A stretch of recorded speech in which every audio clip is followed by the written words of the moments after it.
Hello there.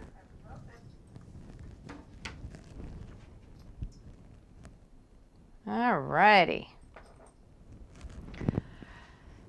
So I am Carol Crafty Grandma, and we are working on a 10-pocket travel tote. This is the pattern. It was free by I Always Pick the Thimble, and found it on Pinterest, and there is a link for it in the description. I've made 2 of these so far, one out of canvas, one out of all cotton. This one, I'm making my own quilted fabric. So we've done that portion of the bag already.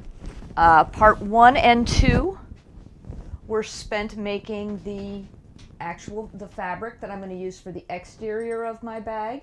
And then this is the utility pocket. Yes, they call it a utility pocket. That's going to be on the inside of my bag. And in part 2, we did get the entire piece of lining cut. So this is going to be the lining of the bag. So the next things we need to do is we need to get the water out of your way because it's taking up a lot of space. We're going to get the rest of the lining cut. So in this, she's got it divided up where we have to a zipper pouch. So if you're looking at the fabric requirements, there is one section, which is a ½ a yard, for the outside, which is this. Then the tote lining, the zipper pouch, and the zipper pouch accessory pocket are all listed separately, and that totals 1½ yards. And then the utility pocket is 1/4 yard. And like I said, this is the utility pocket. So if you're just using standard fabric, that's what you're going to need. Like I said, I made my own. Hold on just a second. I need to take care of something before it makes a mess. What are you doing? There's a kitty cat messing with stuff. All right. Probably still going to mess with stuff, but we'll be fine. So I debated on using other fabric for the zipper pocket and utility pocket, or not the zipper, the accessory pocket, zipper pocket, accessory pocket. Debated on that, went, nah, I'm good. So we're going to put that back there. I'm going to just go ahead and use this fabric for all of the options that we have at this point. Okay. Got some strings here. So in this section, I've cut out the first 2. I'm going to worry about the zipper and the webbing in a minute. So the zipper pouch outside fabric. So this is what I'm going to need. I'm going to need that. And the interfacing we'll worry about later. Pouch lining fabric, I'm going to need that. Accessory pocket. That's the zipper. Zipper tab fabric and zipper tab interfacing. Okay. So I need 2 pieces that are 20 inches wide by 10 inches high. Then I need 2 pieces that are 20 inches wide by 9½ inches wide. And then 1 piece that's 20 inches wide by 11 inches high, and 2 pieces that are 7½ by 1¼ So those are the little ones. I can get those out of here. We'll probably do that first. The other ones are all 20 inches wide. So 10, 20, 30, 40, and 11.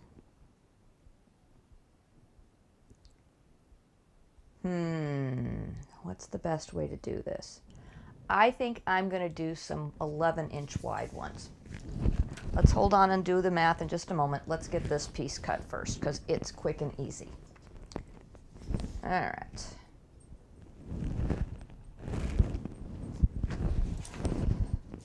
So my zipper tab fabric right here is 2 pieces 7.5 inches wide by 1.25 inches high. And they both need to have interfacing on them. So I am actually going to just use the one piece here. Got more than enough there. I'm not going to worry about this piece. And I am going to put some interfacing on here right now.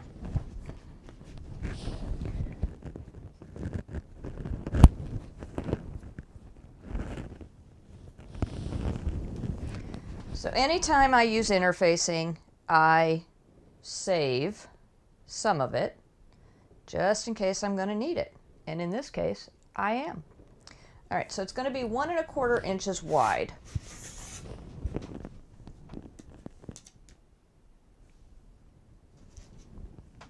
So let's fold this over.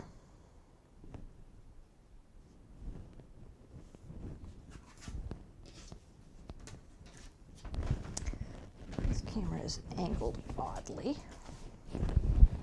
Let's get you a little better view of the table. There we go. And this does not have to be perfect in any way, shape, or form because we're actually going to cut it up later on. So I'm cutting some 2 inches wide.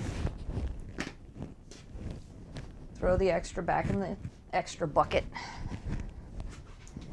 And we're going to need 15 inches long. That ruler is not long enough.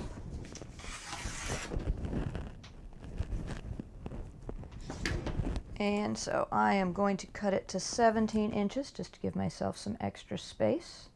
And again, oops, went the wrong way. Doesn't need to be perfect. Actually, I'm just going to go to 16. Doesn't have to be perfectly straight, anything like that. Oh, why are you blurry?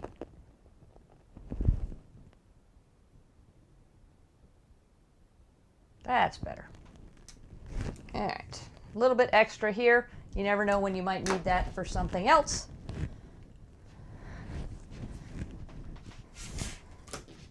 Okay. Now, the iron just turned on. It was running a little late today. So, there we go. I'm going to put this kind of in the middle so we can cut later and make everything the way we want it.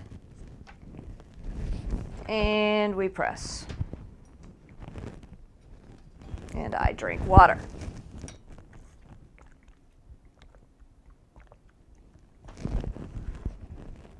And we press. Sliding the iron is not a good idea because it could potentially shift your interfacing. So you want to make sure you lift it up and move it.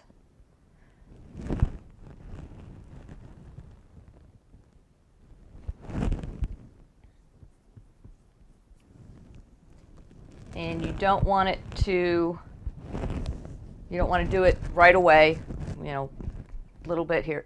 You want to give it time to adhere. So you actually have your interfacing adhered. I like to then press it from the other side just to make sure everybody's nice and tight. And now we are going to cut the actual pieces.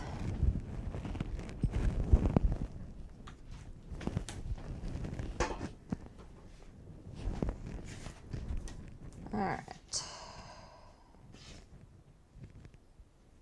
Now, actually, let's use the big ruler. I moved it out of the way, but let's just use it.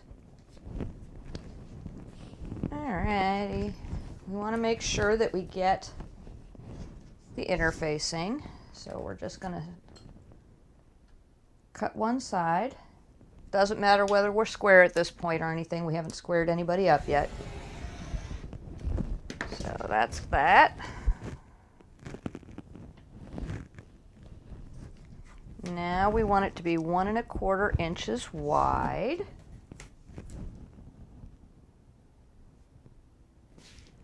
So now you want to make sure you're right along the straight edge of the fabric with your ruler at 1 1/4 inches.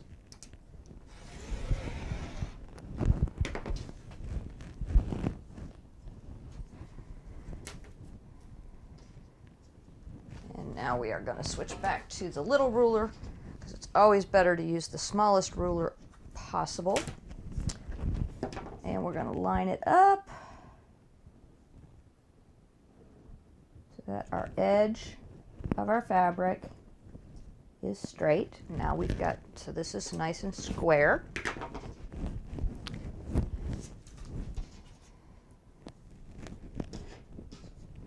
And we're going to go 7.5 inches in. Again, making sure that you're right on the edges, everybody's square. There's one. And another 7.5 inches here.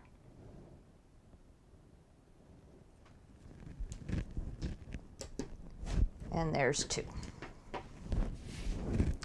And our interfacing is all nice and perfectly on here because we applied it before we did our cutting. Zipper tab fabric, N. There's N. So we cut the fabric, and in this case we've done the interfacing also.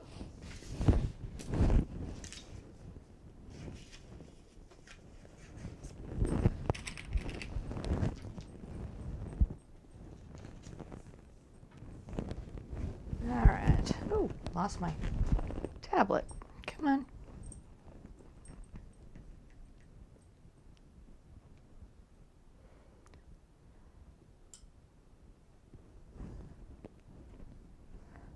There y'all are. All right. I don't know if that's going to stay, but we'll try.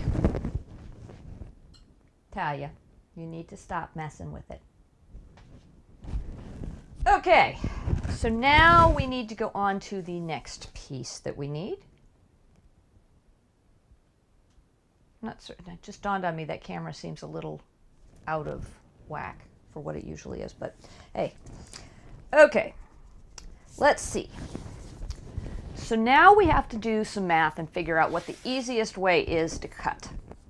So they're all 20 inches wide, which is great. But 2 of them are 10, so that's 20 inches. 2 of them are 9.5, so that's 18, 19. So we're at 39 inches. So we'd need one strip 20 inches wide by 39 inches, which would leave us like 3 inches or so at the top. And we need another piece that's 11, so that's not going to work. The one piece is 11 inches wide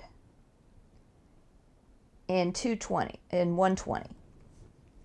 So that would be half of, that would leave us another 20 inches. So we could get a 9.5 out of that. Then we're going to need another 10.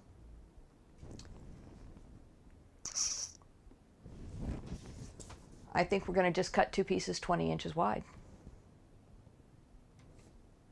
Or tear 2 pieces, 2 chunks that are 21 inches wide because we already have them torn. So that's the only way to go from what I can tell. Yes, the water bottle keeps getting in my way today. All right, do I have enough to do that? Or am I going to need... Oh, yeah. Actually, it looks like it's just enough.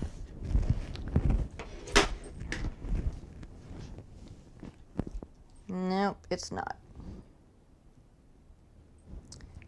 I have just over 35 inches, so that's not going to work. All right, let's start with the 11 inches, and if I need to go any different, I'll go from there. I'll switch to a different fabric at one point. You know what? Let's do the accessory pocket in a different fabric. Well,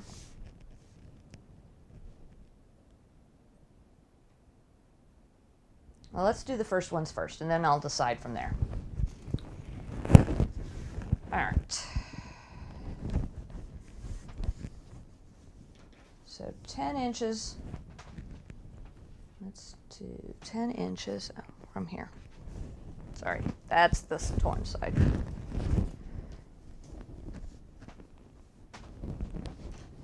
So I need two pieces that are 10 inches by 20 inches. So I'm going to tear my fabric at 11 inches.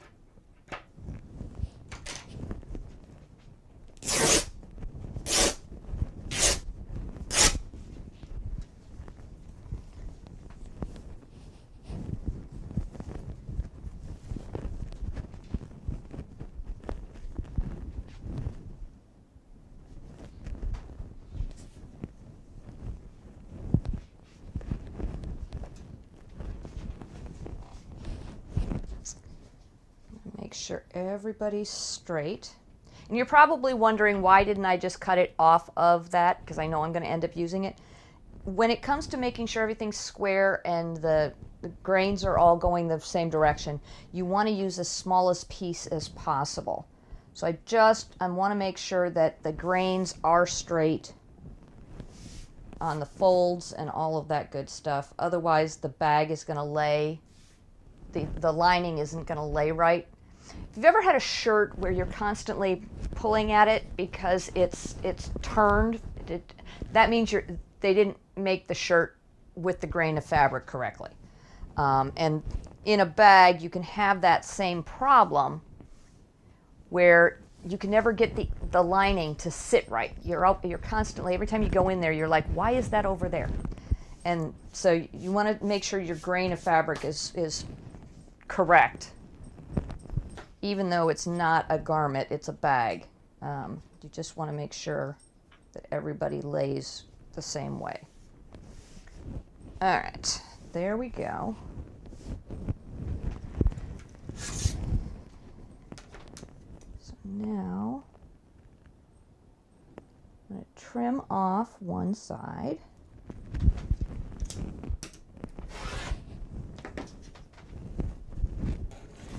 And this should be over here.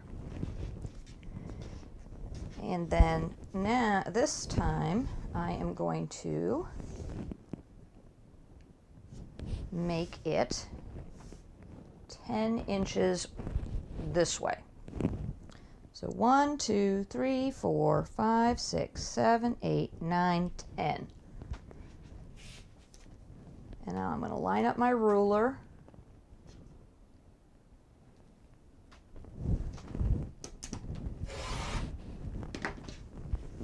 And there we go. So the next thing I need to do is I need two pieces that are 20 inches wide. This seam right down here is a problem for me because it's going to mess up the width. So I need to get that and press it out a little bit.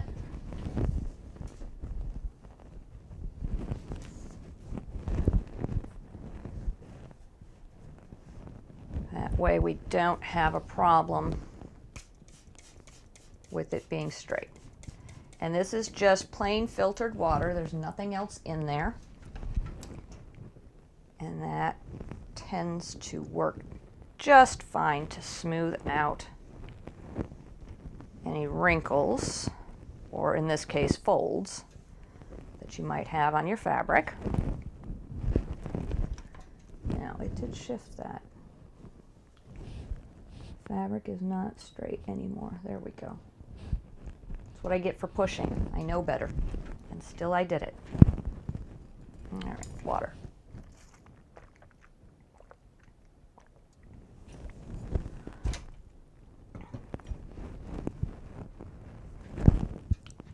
You want to dry it out. And I did put quite a bit of water on there, so usually I don't spray that much water. There we go. I'll press this a little bit too. Just to smooth it out a bit. All right. Back to where we were.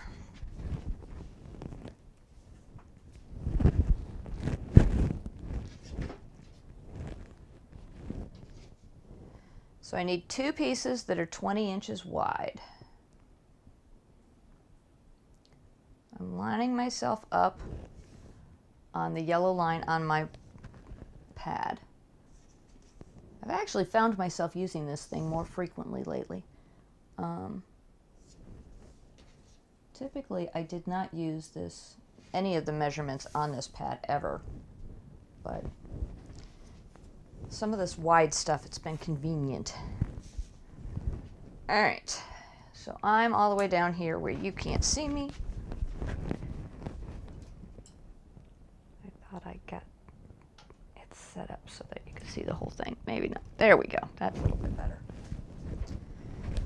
So now that I have it even on the sides, now you're out of focus.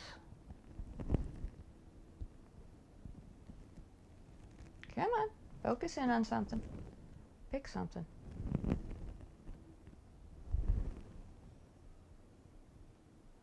There we go.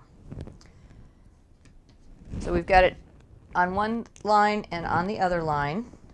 I'm going to cut off the fold.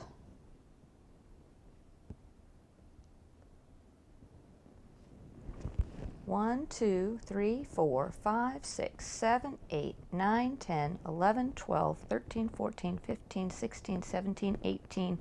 This isn't long enough. Really? Well, that's not going to make me happy.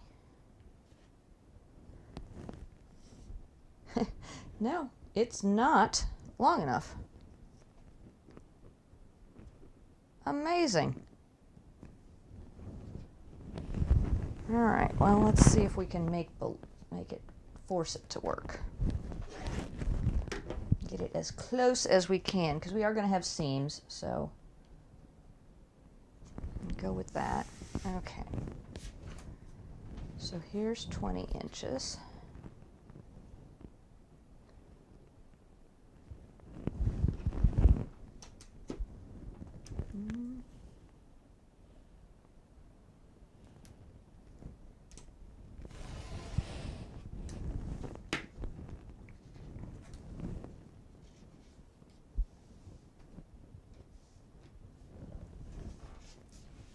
And nope, it's not going to make 20 inches.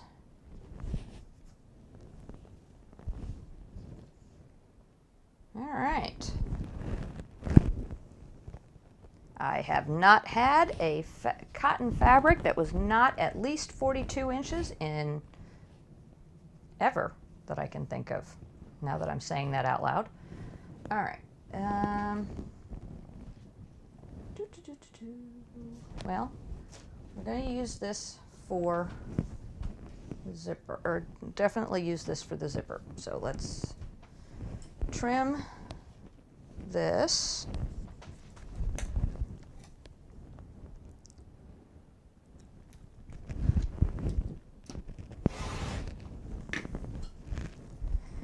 And now this will be, 20 inches.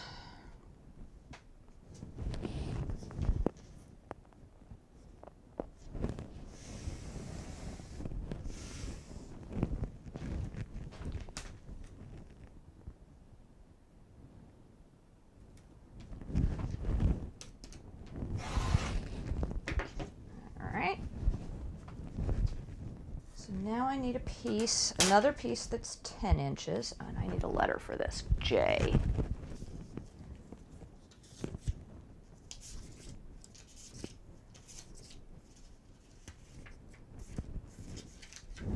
J is this one, K is the lining fabric,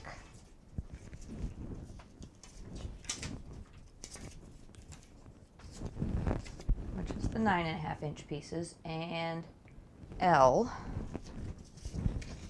So those are the letters I'm going to need.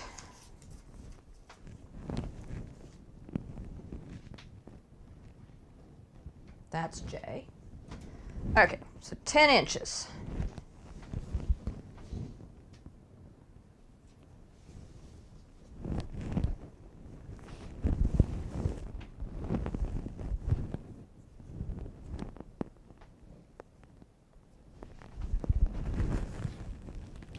Okay.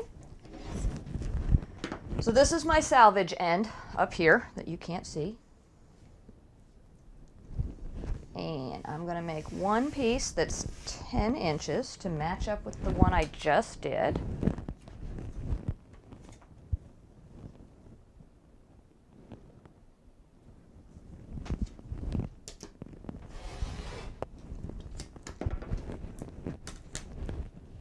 So, number 1 and number 2. They are J.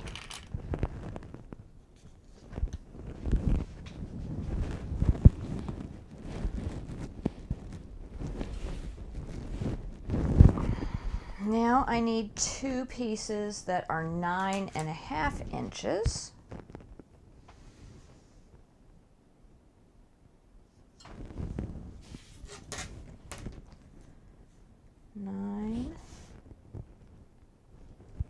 And a half. This ruler's not long enough to be square, so we need to pull out the big one.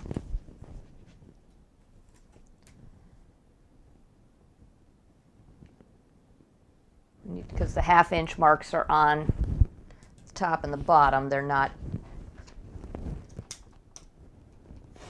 along the line. All right, there's 1.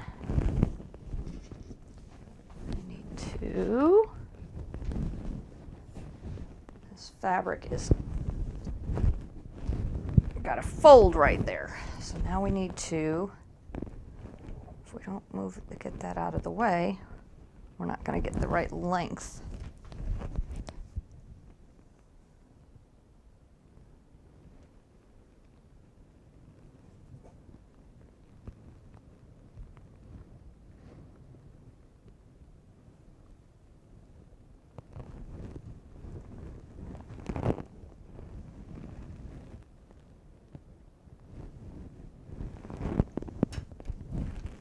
Okay.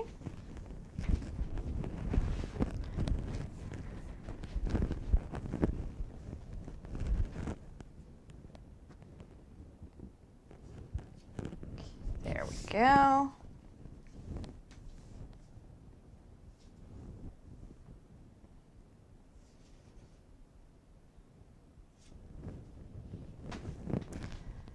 And we have to use the long ruler because it's there.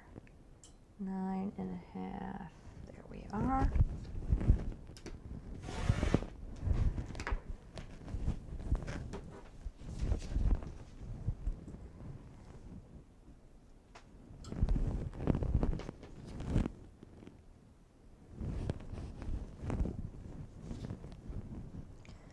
Two pieces that are 20 by 9.5. That is letter K.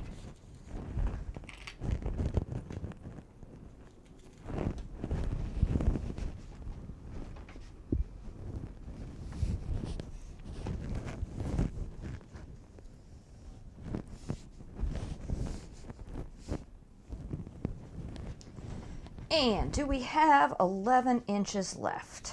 Let's see. We do not. So we do not have enough of this to make the accessory pocket.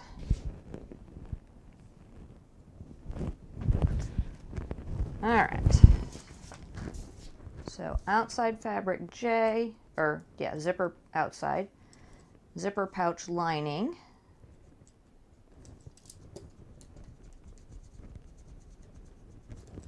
So the last piece I need that is a piece of fabric is the accessory pocket, zipper pouch accessory pocket. Let's see here.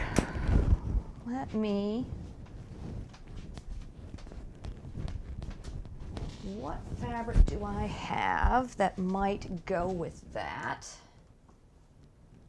It would just be a little pop of color.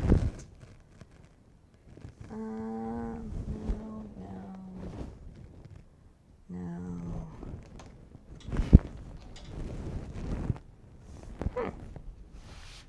Nope, that's not going to work. It's not the right size.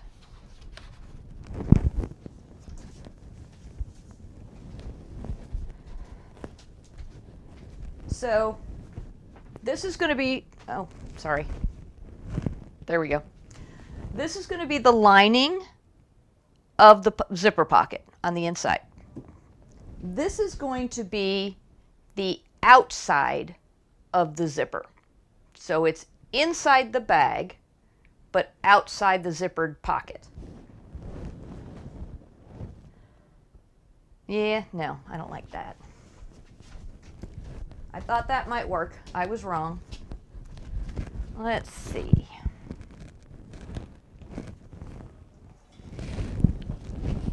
No, no, no, no.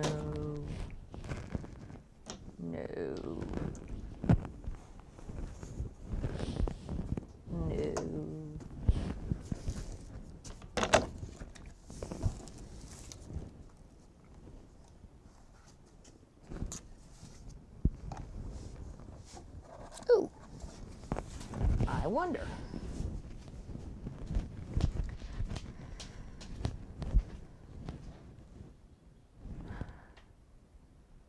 That'll work. It's nothing complicated, it's nothing spectacular, but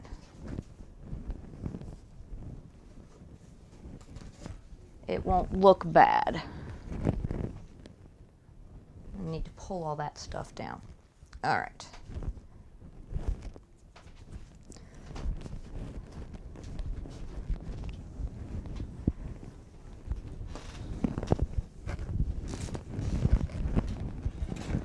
Since we've decided with all of this,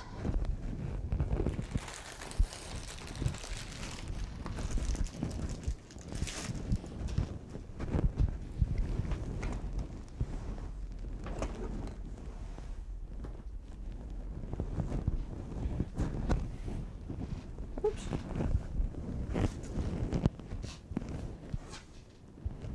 There we go.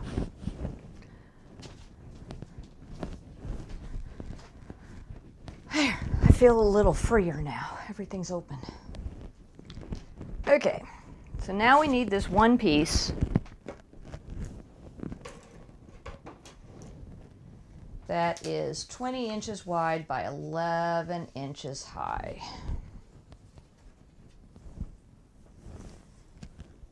Wow, this is a long piece of fabric. Must be a 60-inch fabric. Probably used as a backing. That's what it looks like from this edge here. All right, I need, actually it's two pieces that were sewn together at some point. No, they aren't. Folded over. It's folded down there.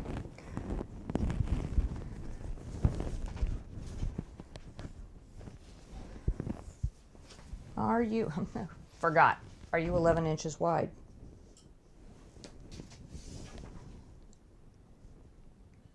At some points it is, at some points it's not. So let's,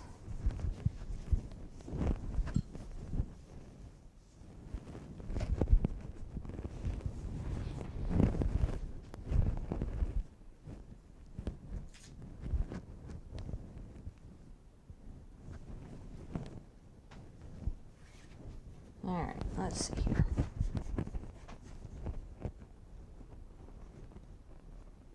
I have absolutely no idea where this fabric came from. It's very weird. First thing I need to do is press what used to be sewn.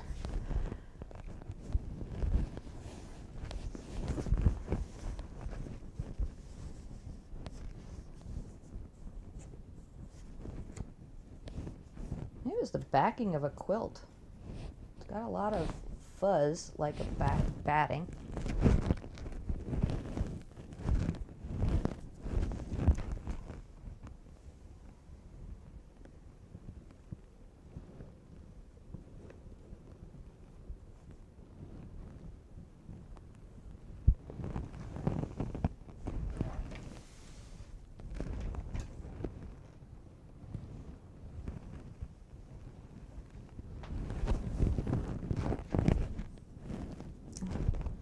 Yeah, I'm not certain where I got this from, because it's not something I ever used.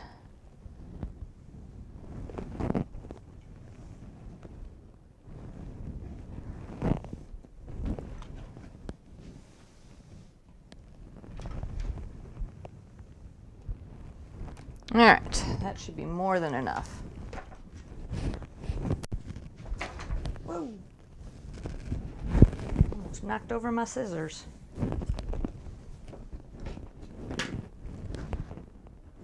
There's that. All right, let's trim off this salvage.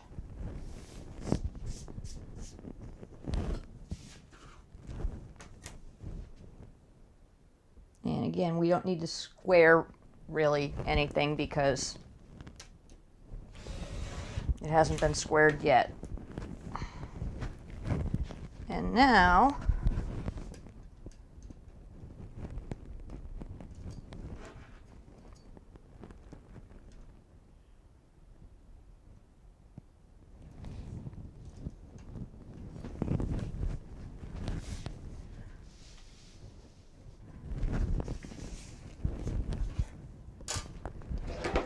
line it up over here.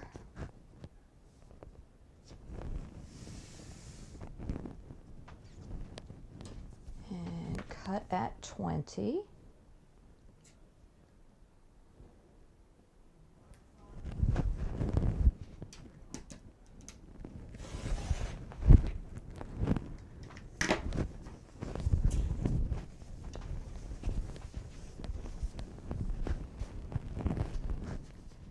Okay, and now we need it to be 11 inches this way.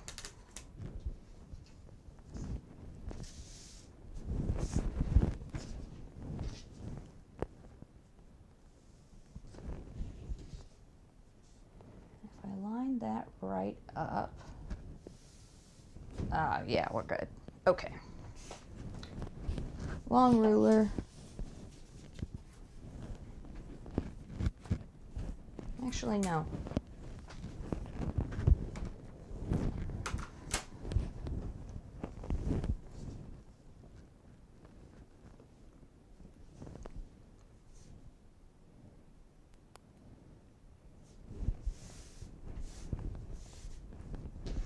Let's get you pressed. Your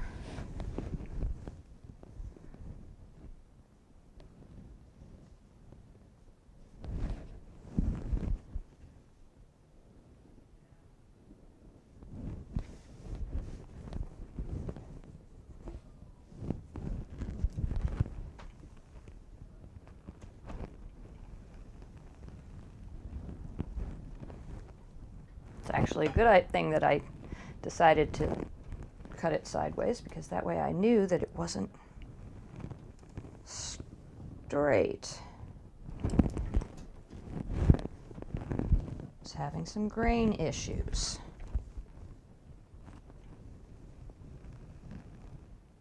Okay, now I get some water.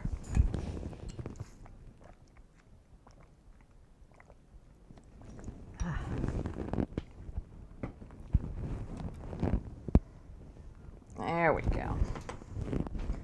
Pick out some more fuzz from Lord only knows what project. There we go. We now have a nice piece of fabric. And I'm going to cut off this side first. Come back here, silly letter.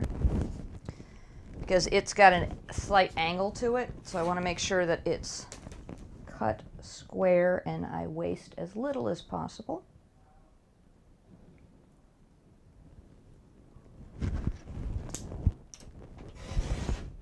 There we go.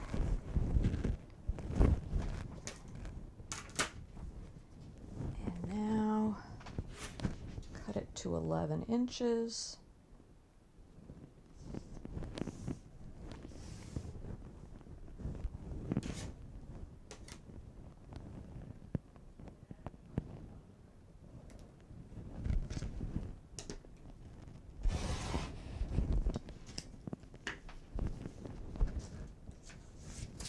So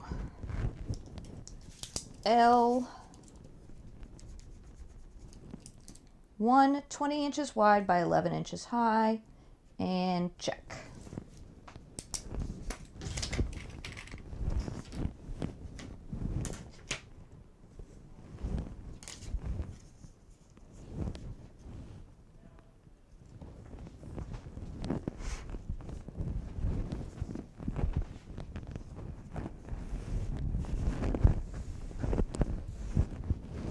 And voila. That'll kind of accent off of that a little bit. Just give it a little pop of color. And it goes okay because we have this brown on our utility pocket. So it's going to actually blend together with the other fabrics.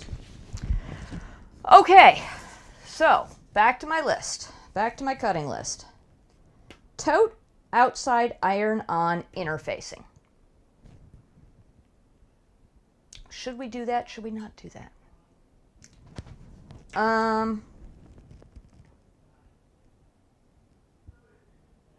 That's a good question. So one of the other things we're supposed to cut here is a piece of batting that's 20 inches wide by 32 inches high because it gets used to go on the outside, I believe, exterior. Yes. Place tote A right side down. Place optional batting over outside tote, aligning edges. So it calls for batting on the outside. We don't have to worry about that. So I'm going to check that off because first of all, it's optional anyway. I did use it in both my other bags, and I do like having batting in my bags. It just makes it feel a little more finished. It's not just two pieces of fabric stuck together. But since we already have batting, because we made our fabric, we're going to leave it like that. Now, as far as interfacing for the outside, I think I do need that. I want to give this a little more body. I want it to not be as flowy and fall down. So we will use interfacing. All right. The regular interfacing. Starting to run out. So my interfacing is 20 inches wide. It's on a bolt. I know it's 20 inches wide.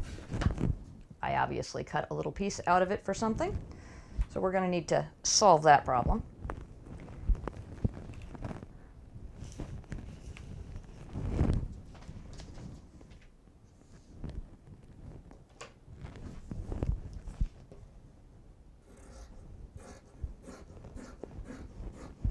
You go in the spare interfacing bucket for use at some future date.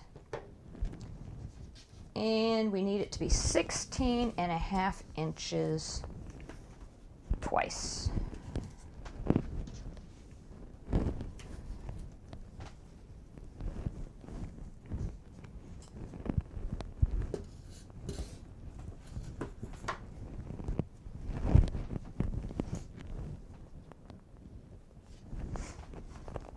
Okay. 16.5.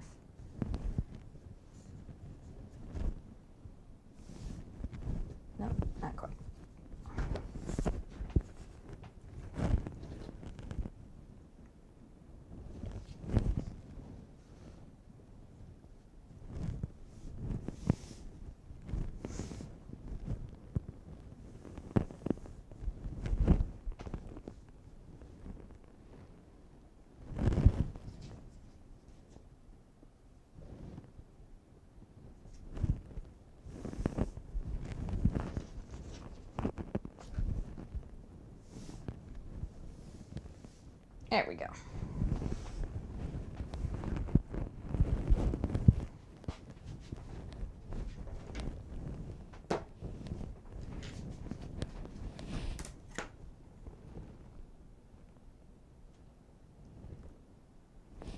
There we are. Yes, I wasted a little bit. I don't care.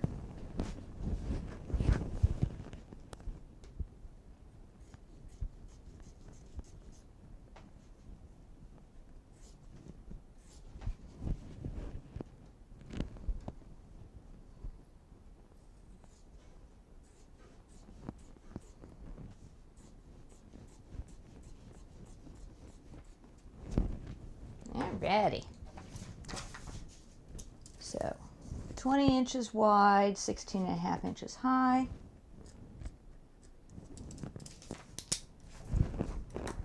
To the side. Ugh.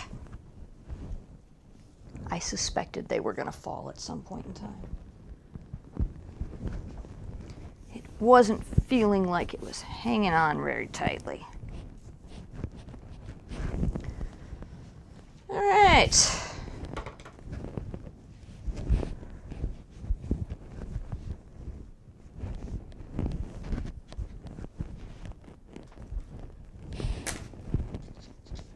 Let's see how badly I messed up that piece of fabric I made.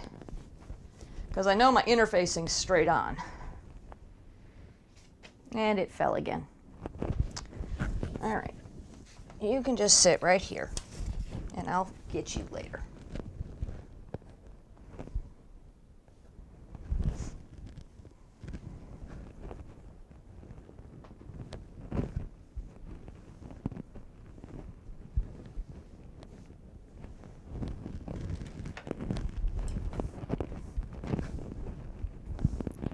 All right. Yeah, don't need the bottle getting hot. So we're just pressing our interfacing on, again, just like we did earlier. Make sure you pick it up and move it. If you slide it, it's going to make your interfacing not straight.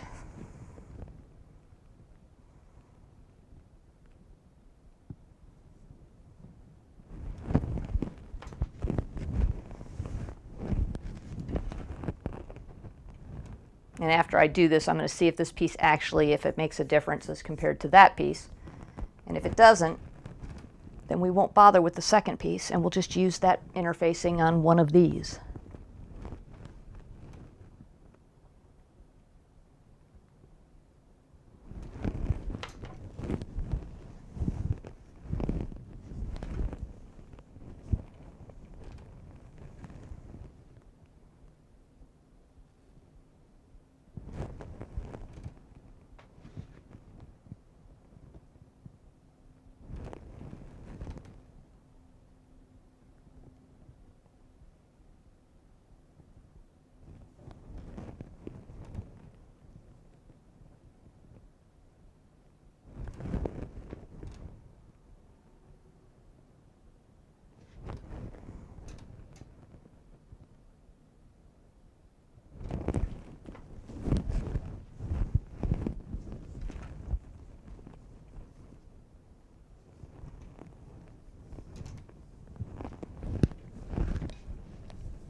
I almost thought it was an hour later than it was. I thought we'd been working on this forever. No, it's only been a little less than an hour.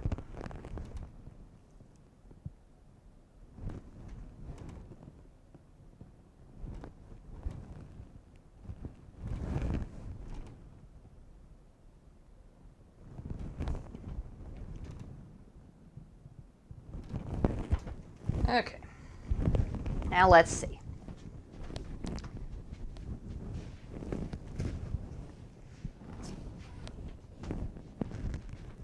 So this hangs like this. Oh yeah, that made a big difference. I mean, look at how this is all just, maybe I'm holding it too high. Nope, this is,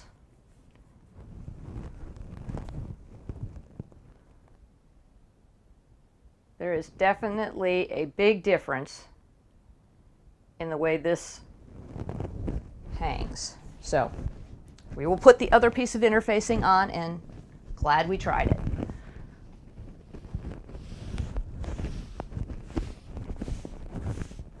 You stay there. Don't fall.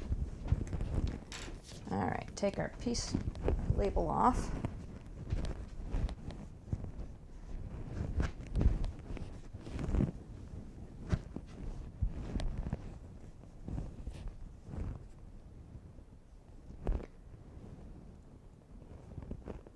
And just in case you didn't know, there are different levels of interfacing. I have a much thicker interfacing over there that I use. I use it for multiple things. I use, the most recent that I've filmed was the Winslet wallet. I used it for the credit card slots so that it's really stiff. So your credit card, when you put your credit card in and out, it's not like pushing down the fabric. And I'm debating on using that. Actually, no, I won't.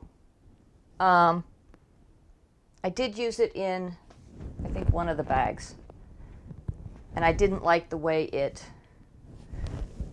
because this pocket, I was thinking about using it on this pocket, but I think that would just be, it would make it stick out too far. Yeah, I won't do that.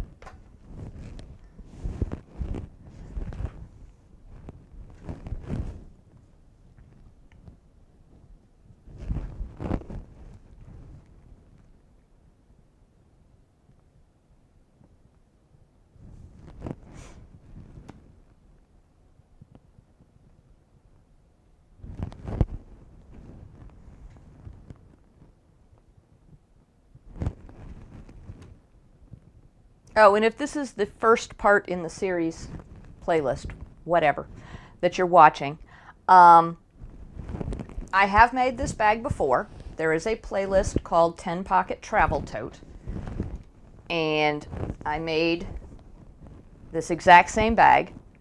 The very last part and the very last minutes, the bag broke. And I talked about this in part 1. I talked about it at the beginning of part 2. I didn't mention it at all in this part, so I'll mention it now. I have made some decisions on how to change things up a little bit so that the bag handles do not come out. And so I am doing something, going to do something slightly different with this one at the end.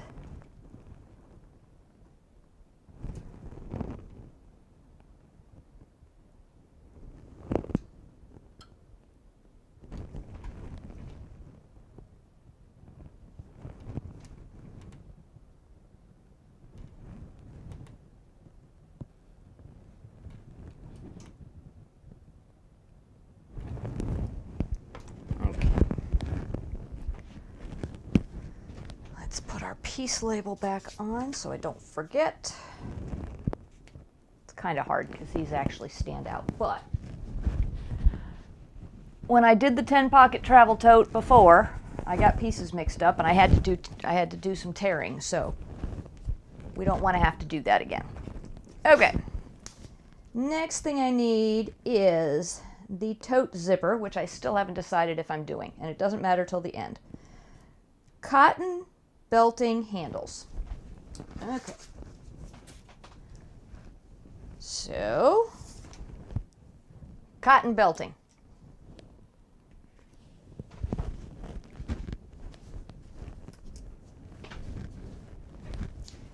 It says 2 pieces that are 26 inches long.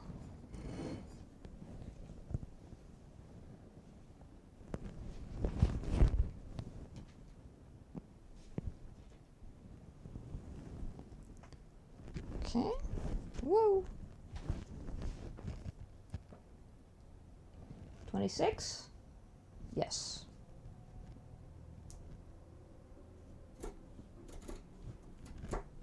There's one.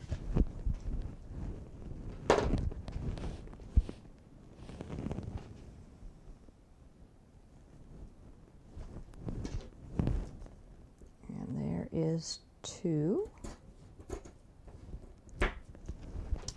And these are D.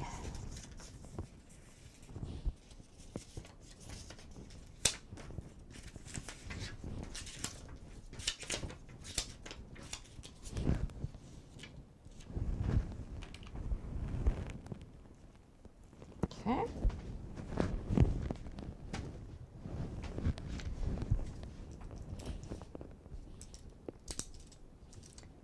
And then the belting facing is 40 inches. So let's go there. Actually, let's do it this way.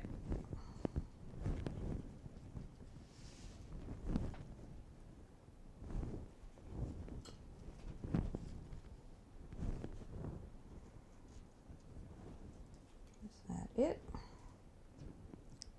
There we go. 40 inches, 40 inches long. Excellent. And this is letter E.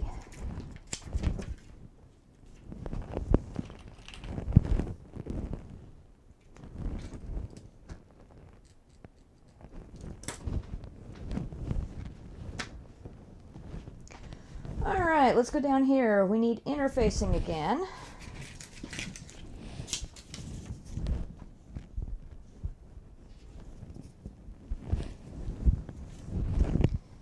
And this time we need it to be 20 inches wide by 10 inches high. So it's going to go in our zipper pockets. I need 2.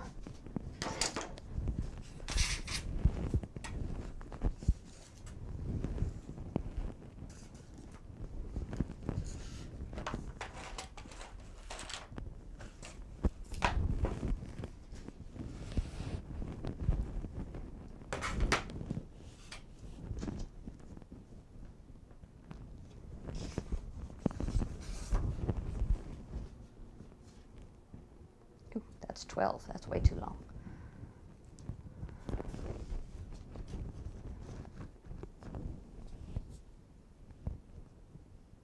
There we go.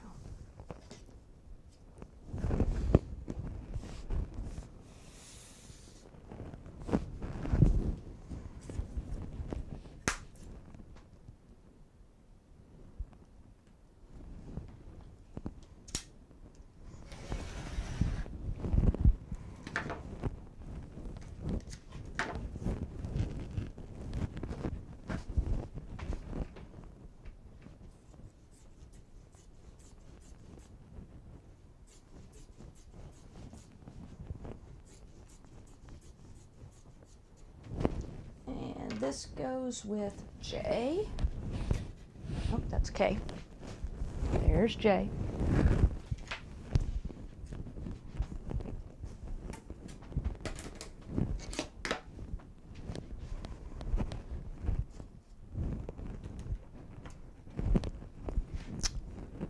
Organization lacking today, I think.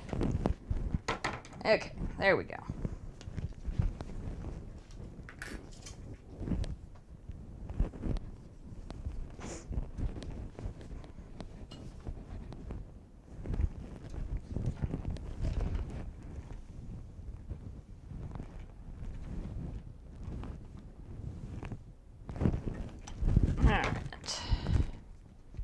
Interfacing.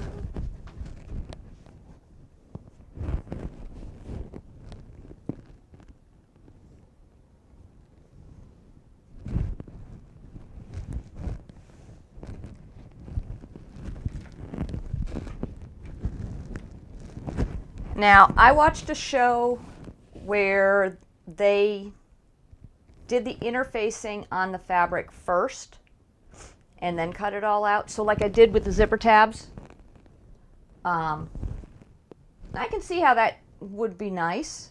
You're certain that your fabric is all the exact same size as the interfacing. I just think it'd be a waste of interfacing, but I waste some when I cut it anyway, so I'm not certain. I guess it would be easier than coming back and doing this after the fact.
I don't.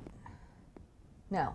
So the lining for the zipper pocket does not get interfacing. We let that just flow loosely, which makes sense.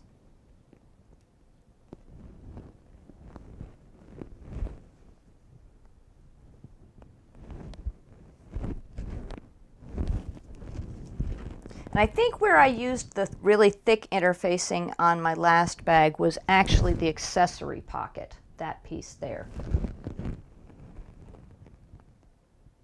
And I didn't like the way that turned out.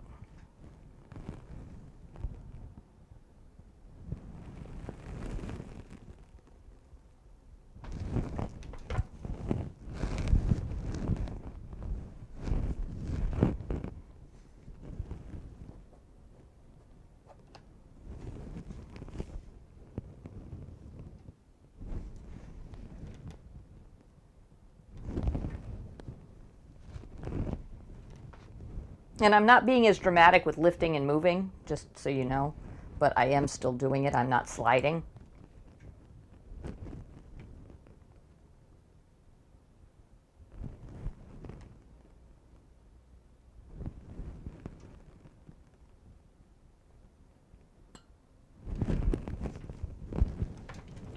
Alrighty.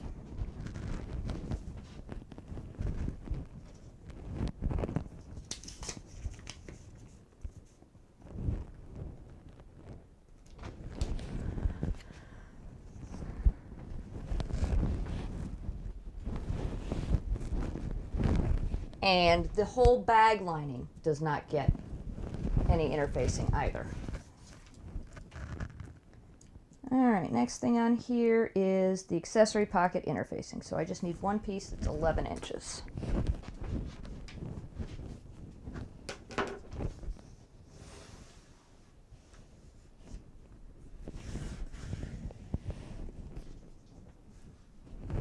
Ah, come on.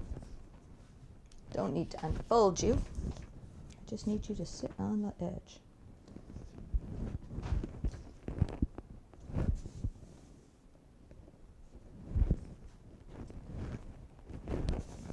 There we go.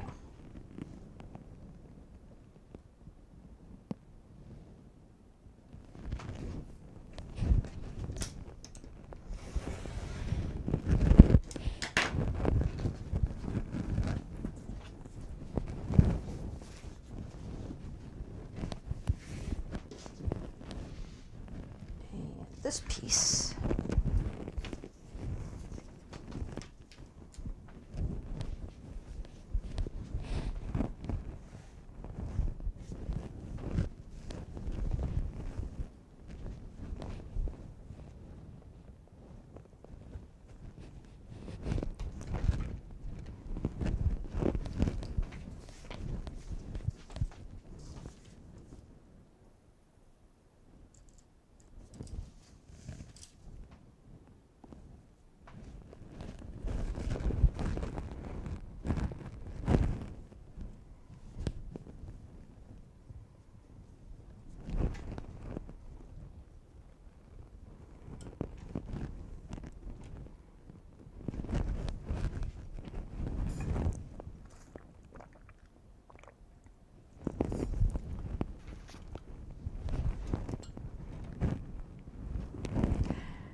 So if you prefer, you can obviously do your cutting in the exact order that the pattern has it in. I prefer to cut like items together. I say that and I'm cutting the belting at different points, but I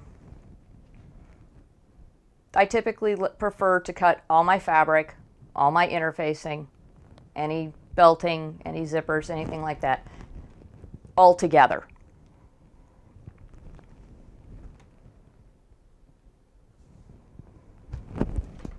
Just a personal preference. I do know there are people that prefer to cut as they go. So they would have cut all of the outside, or they would have cut the outside fabric first, then the interfacing for that, put it on, and then set it aside. Thinking of setting it aside. So I have this design wall. Two things. One, you can buy one, which is expensive and a waste of money. I wish I had known it when I did it. The other thing you can do is purchase a tablecloth. Excuse me.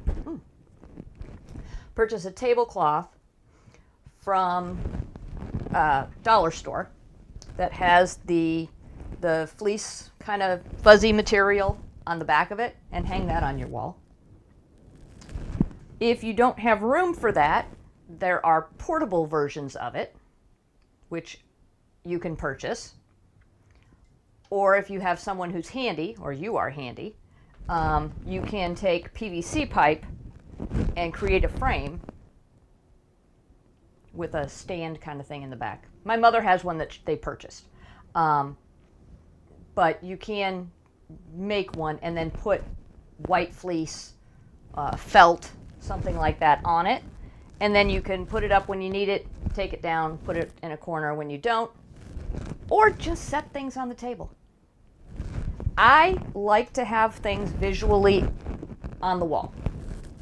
I will go back, if I'm making something even off camera, I will go back and stand at the other end of my cutting table and look at the wall to determine if I like the way colors are going together. Because when you're standing right next to them, so if I'm here, I'm looking at this, I see all the detail and stuff like that.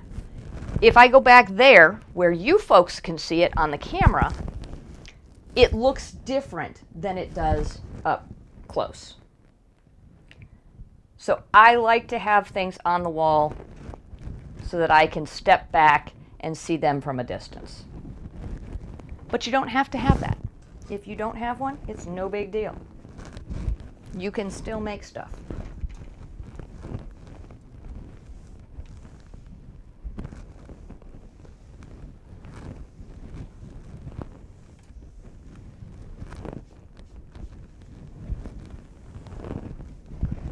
Okay, so this is our accessory pocket. L.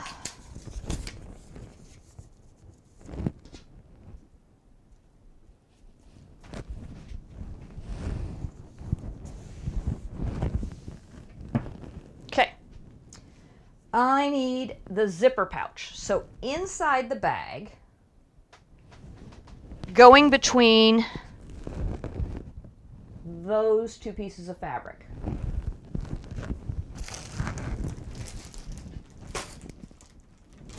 I bought a bunch of zipper tape on Amazon, and it comes in multiple colors.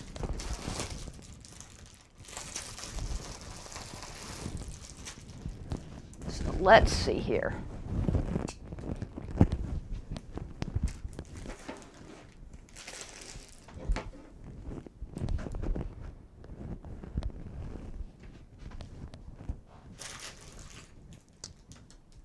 These are the pieces that are going to get the zipper between them.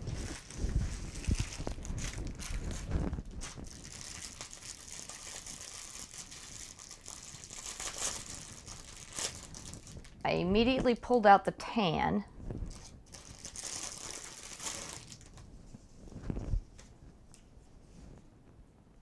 That'll blend, that would blend in nicely.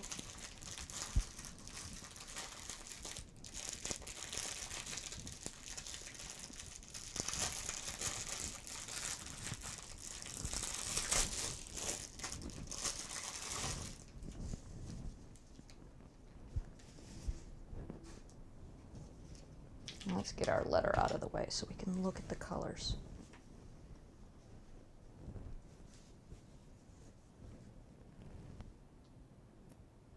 See, I'm thinking that's too dark.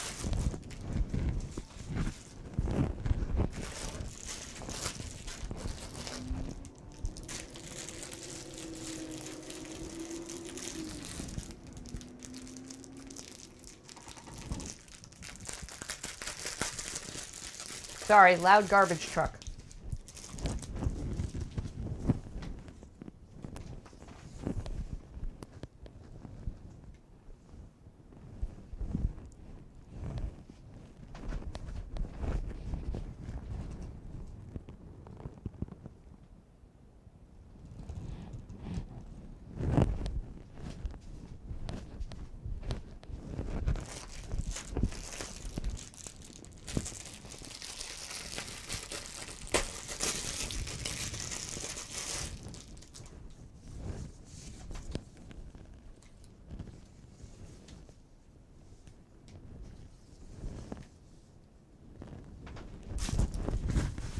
And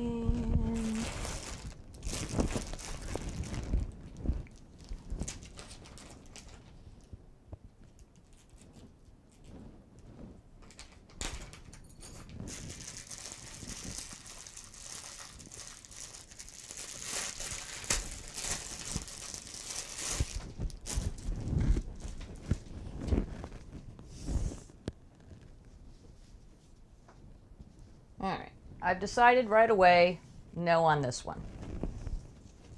It's too dark.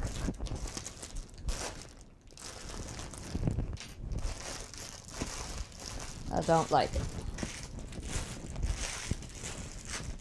So it will go back in the bag. So this one blends in quite nicely. It doesn't stand out much at all. This kind of pulls out the pink, because again, now I'm looking up at a screen instead of right at it, because if I look right at it, right from here to here, so my eyes right here, this looks pretty good because it's got a nice little pink in the square. But if I look at it from a distance now, but thinking about that, this is going to be on the inside of the bag. Yellow's not going to work. That's done.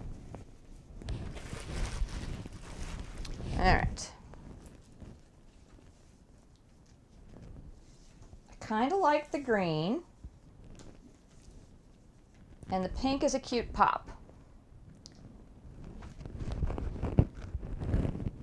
Here's something to think about though.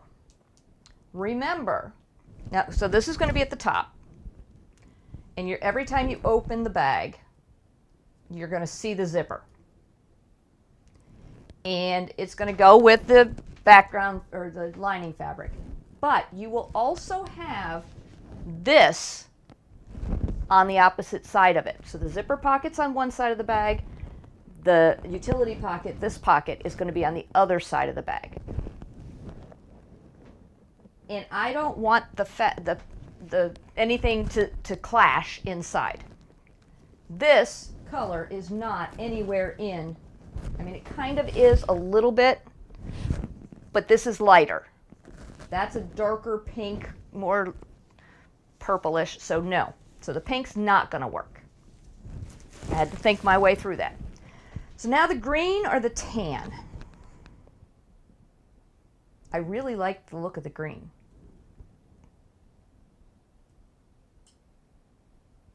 You know what? I'm going to go with the green. I'm going to go with the green. I think that's going to make a nice, I don't want to say contrast because it's not really going to contrast. It is a contrasting color, but it goes with the other pieces. All right, so now I've got zipper pulls. And they match specifically to each one. So I can go with green.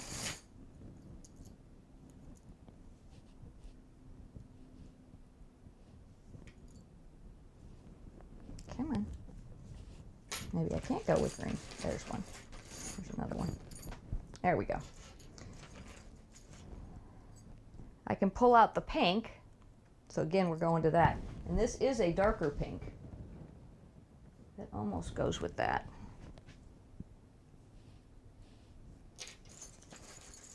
I'm just going to go with the green. Make it simple.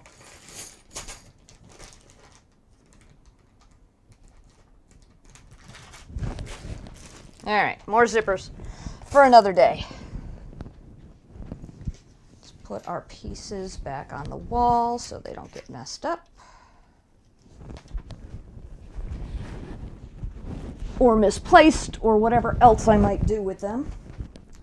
Okay, so the zipper needs to be 14 inches long. And because I always have trouble when I put my zipper pull on my zipper, I am going to cut it 15 inches long.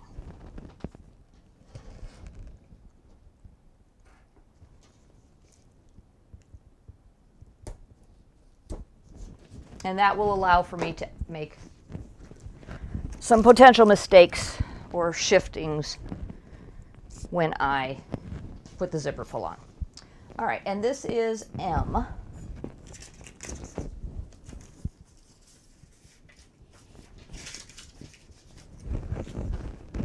Okay. So, zipper pull.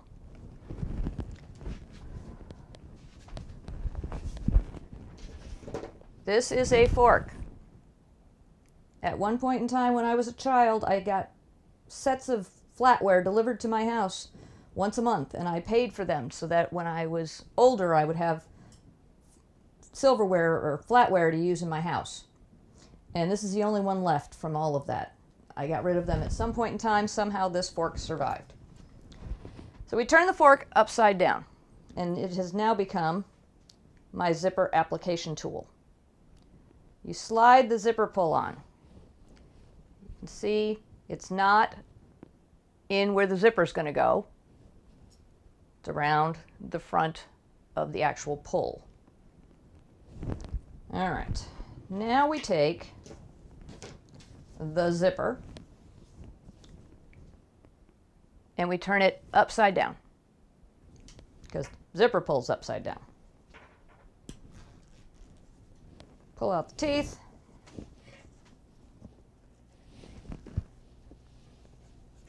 And somehow slide them into, oops,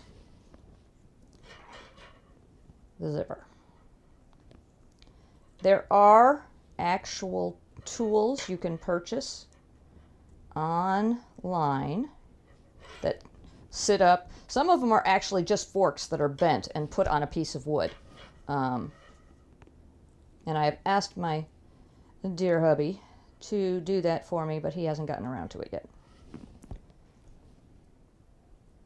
So I kind of have to wing it. And now that you're seeing how it's getting done, I have to stand off to the side. I cannot stand in front of that camera and do it. It will never get done. We will be here for hours. I kind of poke the fork into my stomach, and then line up the teeth a little bit, and you pull from the bottom. And of course, it's being difficult. There we go. Oh, that one turned out nice. Okay. Here, let me show you. So they're almost completely straight at the bottom. And I like it when that happens because now our zipper is closed on both edges. So later on, when I am inserting the zipper into the pattern, I don't have to worry about one end being slightly open and not getting it closed correctly. I love it when this happens. It doesn't happen to me very often, but it did this time, so I'm happy. Okay.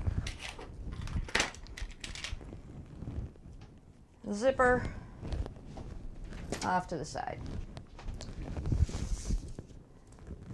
Check mark. All right, the last thing on my list is a piece of cotton belting that's 20 inches long. this is going to be used on the utility pocket. And it is letter Q. Excuse me.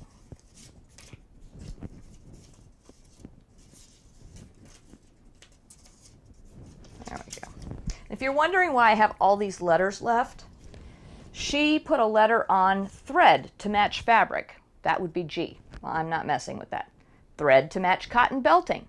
H. Again. Heavy-duty sewing needles. I. So I didn't really need all of these letters, but for other patterns that don't give me letters, I'll keep these. That way I have them for next time. Okay, so last piece to cut, cotton belting, 20 inches long.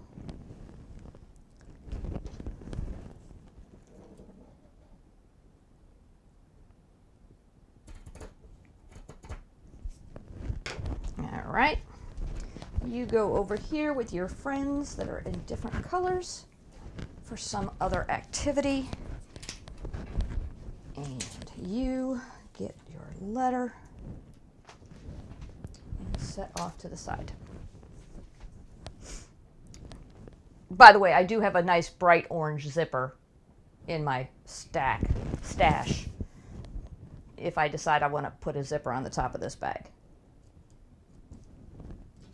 Again, just haven't decided yet. Alrighty, everything but that optional zipper has now been cut. Yes, we can actually start sewing. All right, first thing it says to do is to take piece A,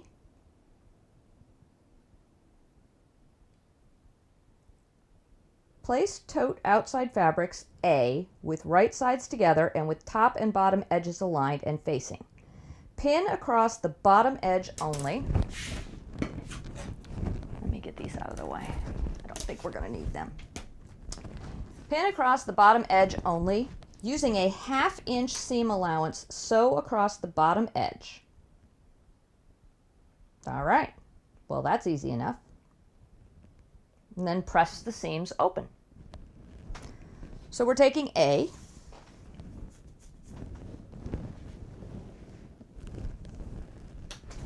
whoops, L fell.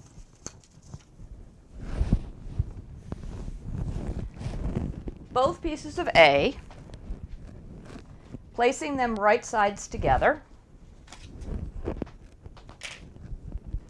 and sewing across the bottom.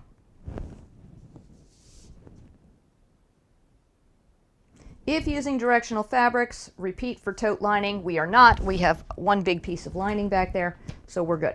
So we just need to sew the bottom pieces, bottom parts of our fabric together. And now my fabric is at this point directional. It has a top, it has a bottom. So you want to make sure you do match up the pieces correctly.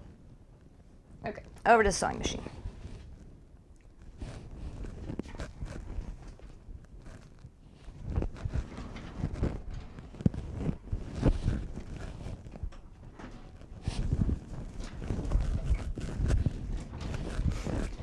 And I am going to leave my walking foot on because we're using lots of layers, so why not? And it, yeah, like I've said before, you can always leave the walking foot on no matter what. So inside the teeth, or the toes, that's 1/8 of an inch. If I stitch to where my shorter toe is, that's 1/4 of an inch. If I line the fabric up with the outside of the foot, that's 1/2 inch. So again, another reason to keep the foot on. It gives me exactly where I need everything lined up at. Here we go.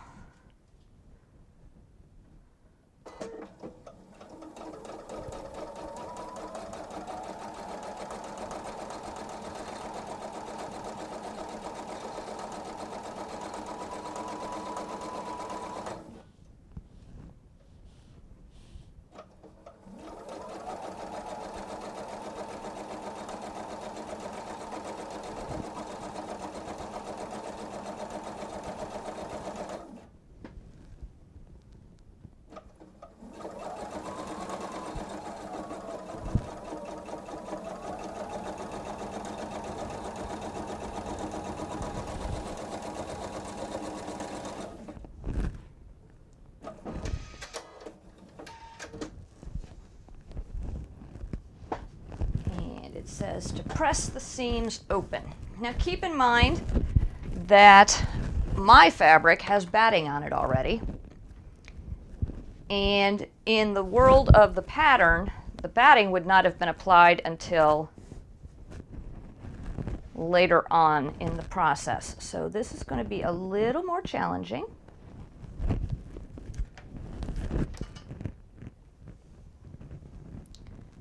To get this to stay. Since it's a 1/2 inch seam, pressing it isn't a big deal. There's lots of space to get the iron through.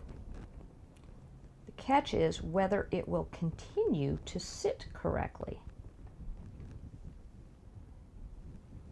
And I messed up the cut for the points. But again, this is the bottom of the bag. No one is ever going to see it, except me.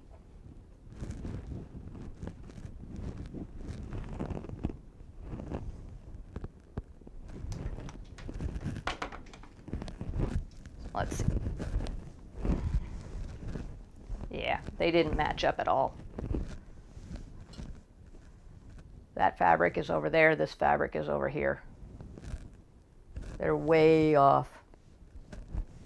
Hopefully they'll match up better on the sides where people will actually see it.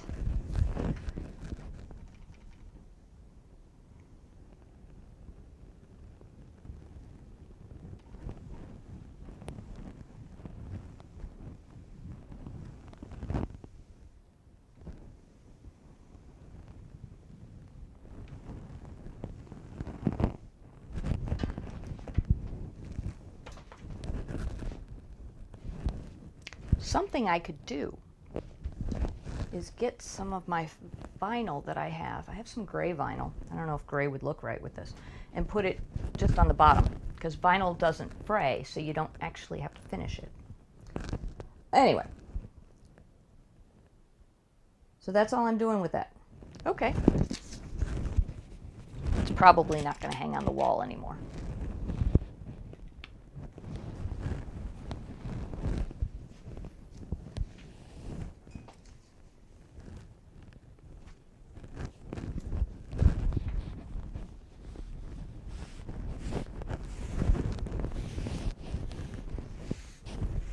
It might. There's batting back there. Oh no, there's interfacing. Well, it still might.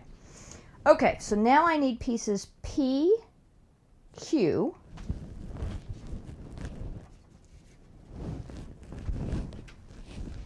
and A or B. And in this case, I'm using B.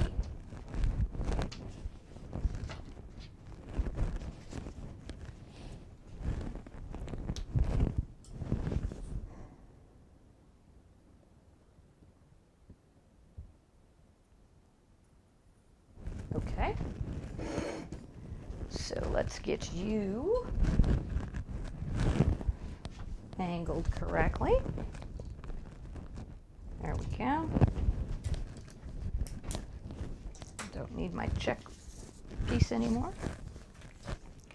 And I'll take my letters off.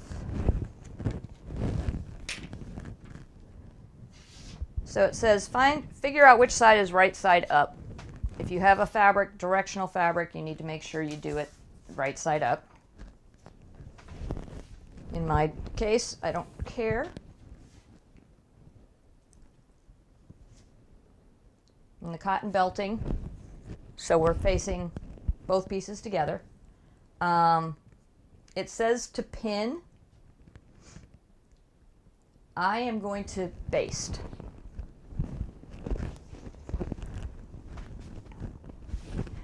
So basting is where you extend your stitch length to the longest it can be. And that way, it's basically pinning it using thread. And I'm just going to do a little 1/8 of an inch.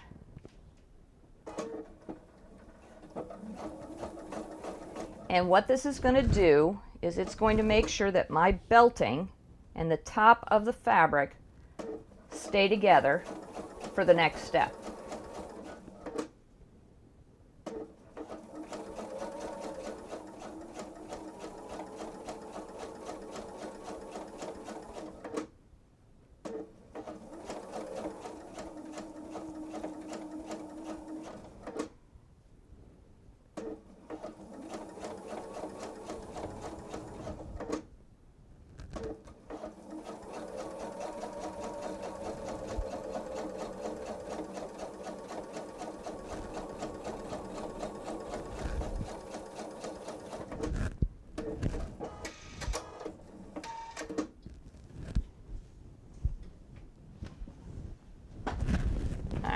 so there we go with that. And now the next step is we're going to take our other piece of quilted fabric, or whatever fabric you're using, right side down, and we are going to join these two pieces of fabric together with a stitch.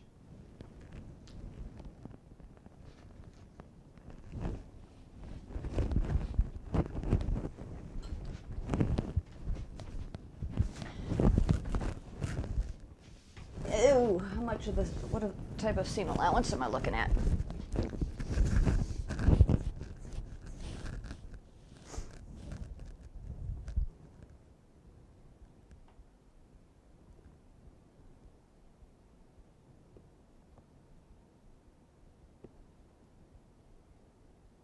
One-quarter inch seam allowance, sew through all layers. Okay. 1/4 inch seam allowance. So this is why I did my basting. I don't have to worry about my fabrics and the belting. All I need to worry about is making sure the fabrics stay straight and together.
Now, since I'm using what I'm calling a directional fabric, I have to sew the bottom together at 1/2 inch.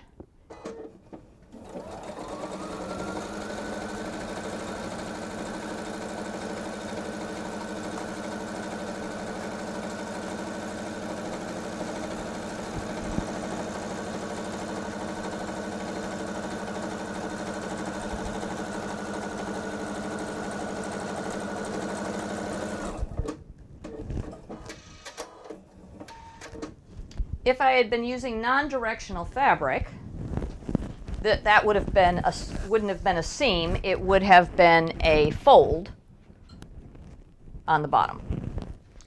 All right, turn pocket right side out so wrong sides of utility pocket are facing. Press seam at the top of the utility pocket down and away from the belting. So we're turning it inside out, or right side out. It was inside out. Now we're turning it right side out.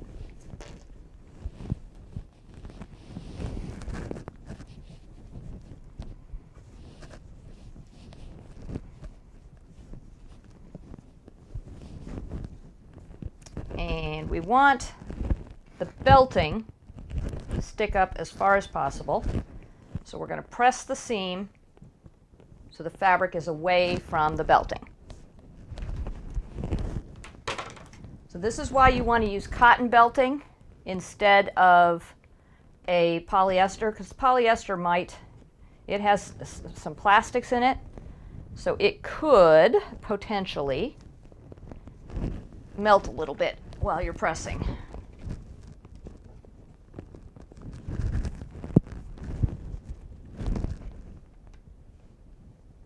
And this fabric is really thick because it's got batting in it.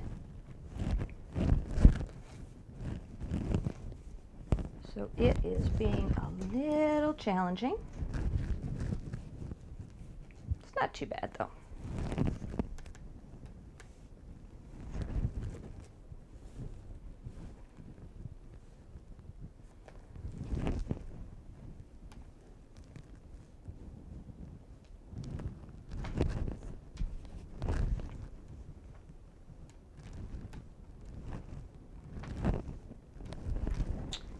because I had to sew the two pieces on the bottom together, I'm going to need to press down there also. And if it had just been folded, I would still press it, but you want to make sure you get this out.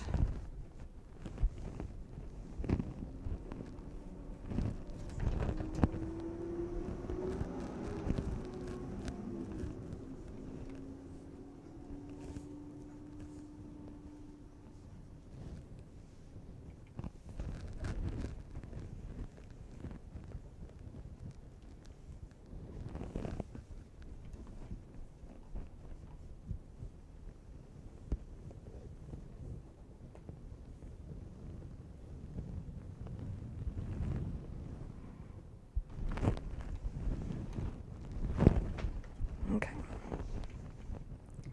This piece is going to be seen.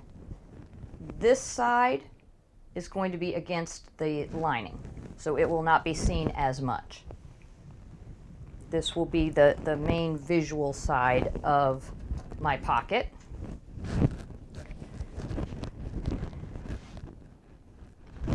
And so now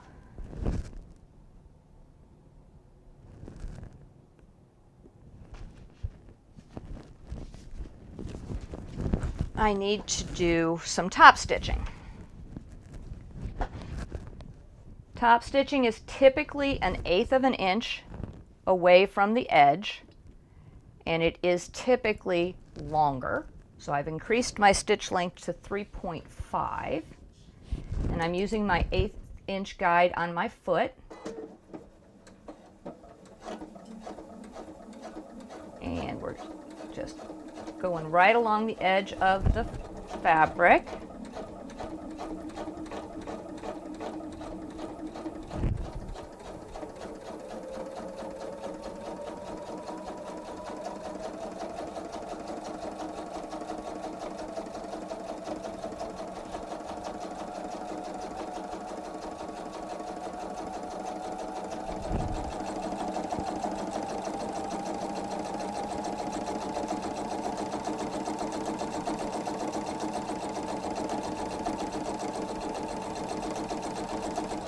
Now I am having a bit of a challenge because only one of the feed dogs on my walking foot are engaged at this point.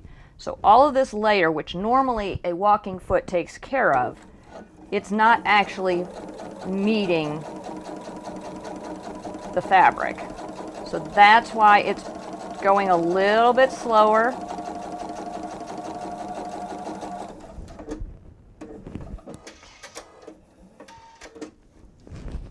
So there's my first top stitch. And this pattern calls for a second top stitch 1/4 of an inch away from the first one. And I do like the way it ends up looking, so I will continue to do that. So I need that one to go there.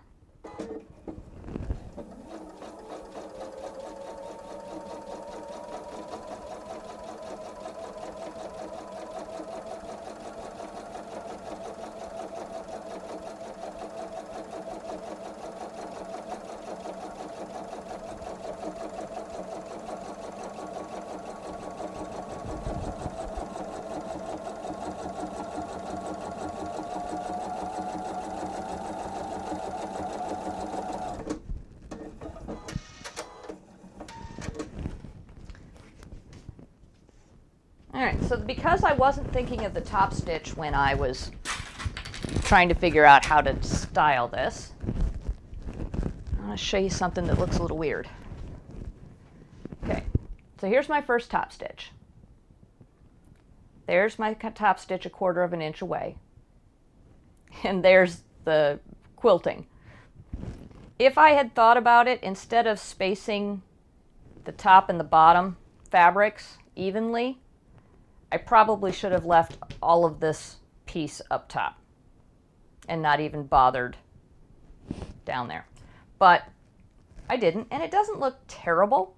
It does give a little purple contrast before you get to the orange of the other fabric. So I kind of like the fact that it's not all one solid orange, because I was afraid that would start to look silly. That's why I wanted the purple on there. I didn't want the orange to be just, bam, orange. I wanted some contrast in it. So I got some contrast in it. Just a little bit, though. Oh, excuse me. All right, now the next thing we do is we get B.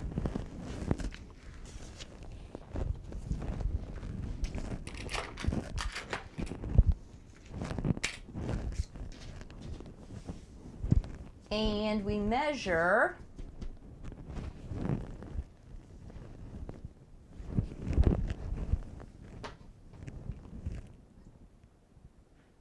completed utility pocket, right side up over the lining, 3.5 inches up from the seam, aligning side edges and pin. So we have our fold, which is our center.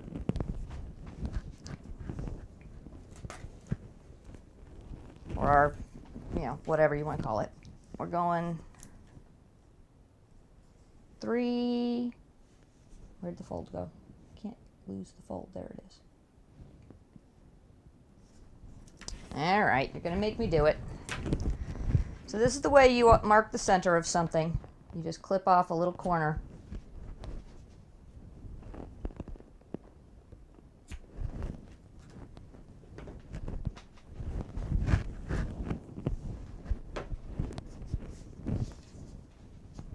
There we go. So now I know exactly where the mark is. 1, 2, 3.5.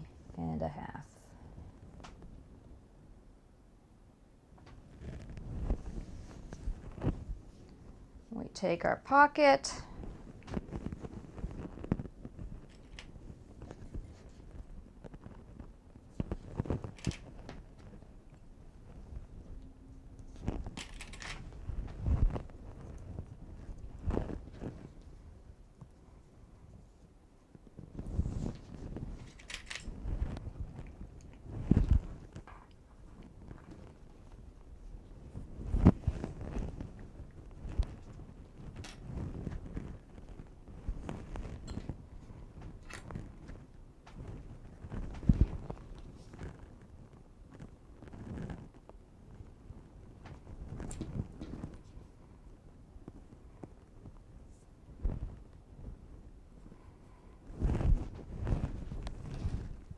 And our lining is right side up.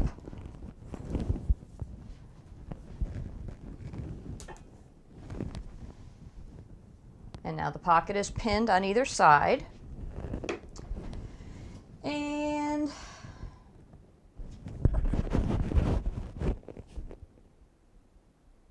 it says to use a 1/2 inch seam, machine baste the utility pocket onto the tote. So it's telling me to baste, but it's telling me to baste at a 1/2 inch. That seems a bit extreme to me. I'm going to baste at a 1/4 inch. Still going to baste.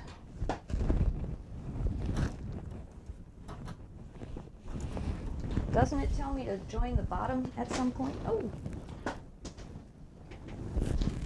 Knocking things all over the place over there.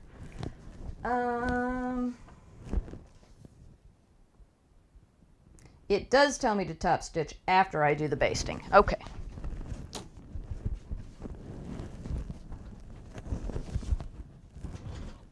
There we go. So, machine baste, and I'm, like I said, going to do a 1/4 inch.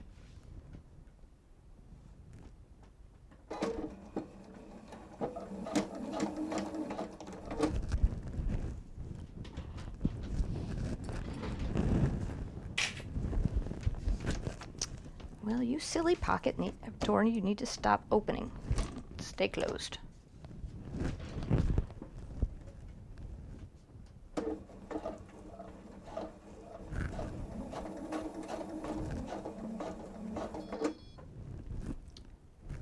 We're not going to worry about that right now. . 1/4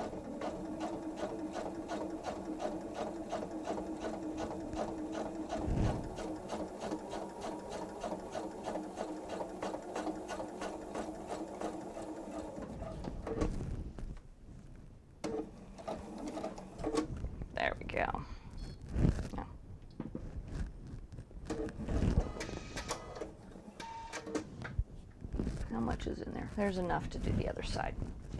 And I prefer to do my pockets from the top to the bottom. It just makes me happier. And I have that ability with my machine because my foot has the 1/4 inch mark on both sides. So that's where we want to go. Yes, I know.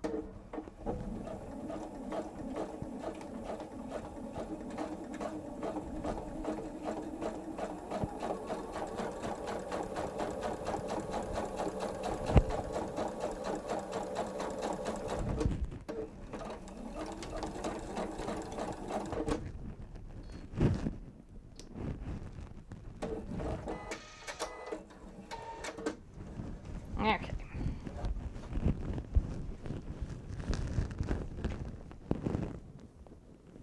Yeah, that was pretty bad. Okay, let's see here.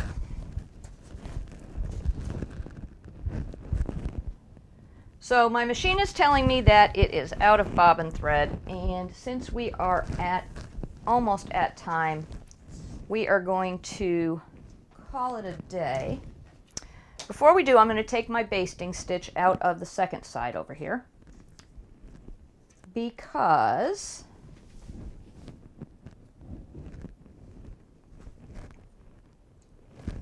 the utility pocket seems to be wider than it should be.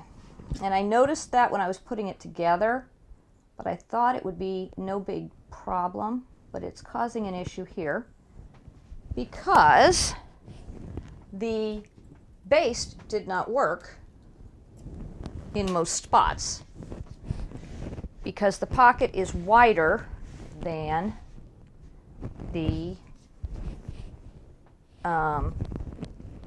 lining. So I am going to move you here so you can see how the pocket is sticking out. So the belting is the right width, but part of the pocket just got warped a little bit, probably during the quilting activities. And to get rid of that problem so that we can baste it correctly, we take our ruler, line it up nicely with our fabric, and with a nice sharp rotary cutter, we cut it off.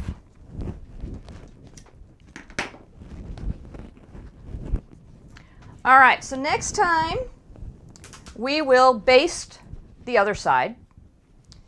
Then we are going to top stitch along the bottom and do the second top stitch, because like I said, she's got, in the whole pattern, she's got double top stitching, which does end up looking really nice in the end. There